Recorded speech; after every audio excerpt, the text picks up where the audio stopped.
สิ่งที่เจ้าเห็นอยู่นี่นั้นมันมีแม้นการผสมพันธุ์หรืออีหยังสักอย่างที่เจ้าคิดเด้อแต่มันคือสิ่งหนึ่งที่เขาเอิ้นว่าจับป่าเสือคองหรือจับกบยัดเสือคองเนาะเหตุผลที่เขากระตุกนั้นคือย้อนว่าป่าหรือว่ากบที่เขาเจ้ายัดเสือคองนั้นมันขยับแรงเนาะหรือว่าเป็นย้อนน้ำที่มันไหลแรงเนาะน้ำที่มันไหลเชี่ยวซิวเนาะกันเลยเฮ็ดให้มันกระตุกอย่างนิดน้อยเนาะส่วนสาเหตุที่เฮ็ดให้เขาเจ้านั้นต้องกอดหรือว่า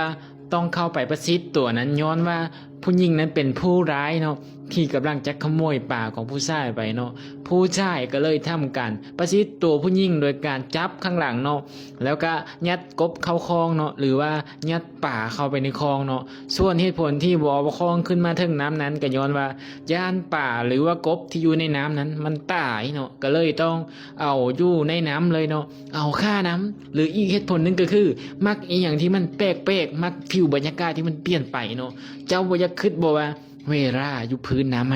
มันจะสดชื่นขนาดใดวะน้ำไหลแล้วก็โอ้โหไม่อยากจะพูดว่า